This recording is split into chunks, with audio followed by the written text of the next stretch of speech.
Hello everyone. In this video, we're going to look at one of the working scientifically skills.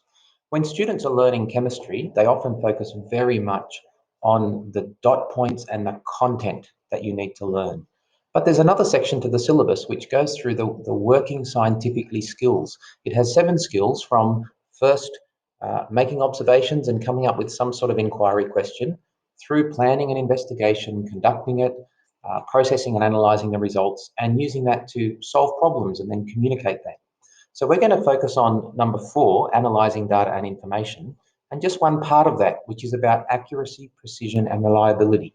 And you need to be able to evaluate these in an investigation that you conduct.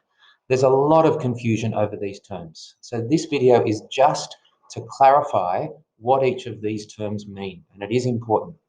This is all from the New South Wales Government resource, which it's got authority. It just came out last year, and this is by the New South Wales Government. They're the ones who NESA works under, so we'll follow this very carefully. First one is accuracy, and that's about how exact something is. It's how close a measurement is to the true value, the actual value. So we've got a beaker here. It's 301.7 grams. I can see that there. So if a measurement was made and it was 301.8 grams, then that balances, that measurement is within 0.1 grams. That's close to the actual value. We'd say the accuracy is high. And obviously, if it was something like 247.6 grams that we measured, that's very low accuracy. It's a long way from the actual value. So accuracy is the simplest to get our head around. How close is it to the actual value? A diagram can help, and we'll use these consistently. The diagram on the left, you can see all the measurements are very close to the bullseye, which represents the correct value, the actual or true value. On the right, they're way off. They're not close to the true value. That's inaccurate. That's all fine in theory, but it doesn't actually work like that in practice. Why is that? You don't know the true value. That's why you're measuring it. So you can't measure something and you get 19.6 grams and then say, well, how close is that to the true value? You don't know the true value. That's why you're doing a measurement. So what do we actually do in practice? We improve accuracy by minimizing errors. You could think of all sorts of errors, but for example, you make sure you zero the balances before you use them. You avoid parallax error when you're using a scale. Use volumetric glassware. You don't do your measurement with a beaker, you do it with volumetric glassware, and your measurement will be more accurate. You avoid temperature changes when you're using a balance, because that actually changes the measurements. You make sure the fans are not on, because they will blow on the pan of the balance and mess up your measurement.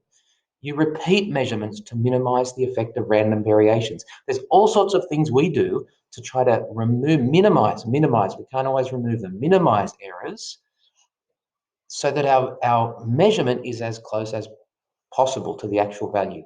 And you don't actually know if it's accurate or not. So in your report, if we ask you to evaluate accuracy, what you're going to be doing is going through the sorts of errors that might be there and showing how you have minimized them as much as possible to make sure your measurement is accurate. If you know the true value, you can compare it, but often you won't. Just before we move on, here's 2 electronic balances. Which of these is more accurate? The one on the left only has 2 decimal places. The one on the right has 3. And so people instinctively say the one on the right is more accurate. That's not the case. Yes, it's got an extra decimal place, but it may or may not be more accurate depending on how well it's made. It might give you very inaccurate measurements to 3 decimal places. So accuracy is not the same as the number of significant figures or decimal places, but probably the one on the right is more accurate because you tend to include, when they make them more accurate, they tend to also be more sensitive and have more decimal places. Precision, this is the second term. What's precision mean? They've given us a synonym, spread. Those words in brackets there are provided by the New South Wales Government as synonyms to help you understand it. It's the spread of your data. Precise measurements can be obtained consistently.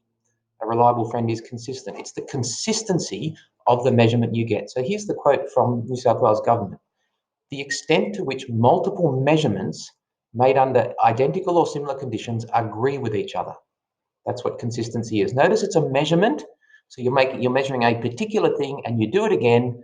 If you can get the same sort of measurement consistently, you've got high precision.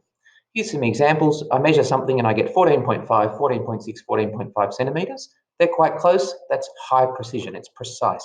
If I got 14.0, 15.6, 14.4, that's much lower precision. There's a wider spread or variation in my measurements.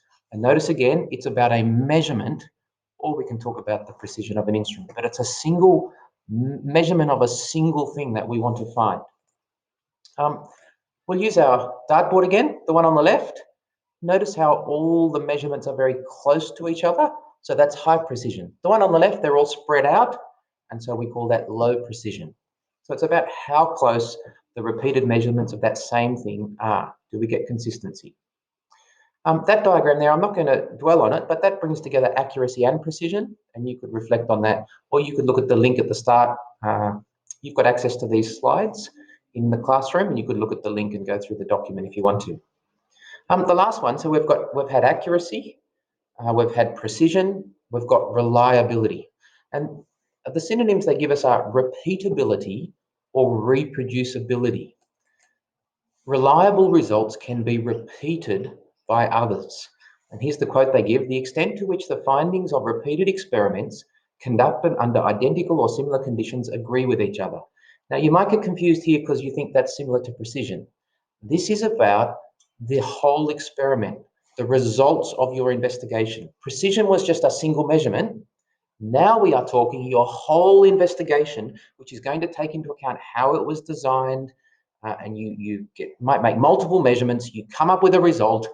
Could other people carry out exactly the same investigation and get very similar results to you? That's about reliability of results. You can pause and read that next bit if you want to. I'm going to keep going. One more thing that is not in that government document, but which is helpful to be aware of, and you'll use in chemistry, is sensitivity. And that's about the smallest change an instrument can detect. If you look at the scales here on the left, they're in kilograms, and it's reading 68.7 kilograms. So that would have to have a change of 100 grams before I could detect it. If I put 10 grams on that scales, I wouldn't even notice the change. But once I've added, maybe somewhere up to 100 grams, it would jump up to 68.8, and then another 100 grams to get me to 68.9. So the smallest amount it can measure is 100 grams. Whereas this one with 2 decimal places, you can see it can measure 0.01 grams would be the smallest to make a change. And this one with 3 decimal places, it could detect a change of 0.001 grams.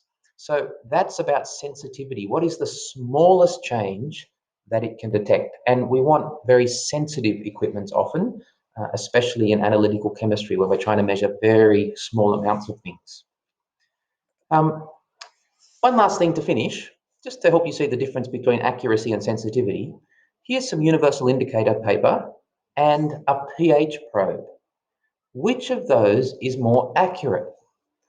Now, your instinct might be to go with the one on the right, because it's a very expensive piece of equipment that you can see on the display there is measuring to 3 decimal places. But the thing is, universal indicator is very accurate. The colors are very carefully designed, and if you put it in and it says it's 3, then it will be 3 plus or minus 0.5. So universal indicator is quite accurate. And those data probes, if you do not use the proper solution to store it in and you don't calibrate it properly, you can get crazy readings. So if you just take out a pH probe and you don't use it properly, you'll get very inaccurate results. And I would trust the student's measurement from the universal indicator paper more than from a pH probe. But they're both accurate if used properly. They're both accurate. What's the difference then? Which is more sensitive? Which can detect a smaller change? The pH probe by far.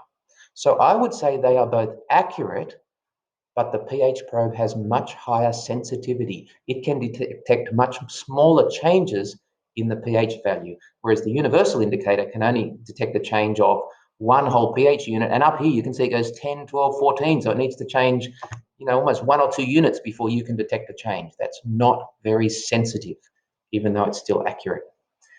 These are important terms. We'll come back to them. They'll be important in your next depth study, and you'll be assessed on how well you can use and evaluate these terms. So we will revise them, but make sure you start to try to understand these terms and use them properly.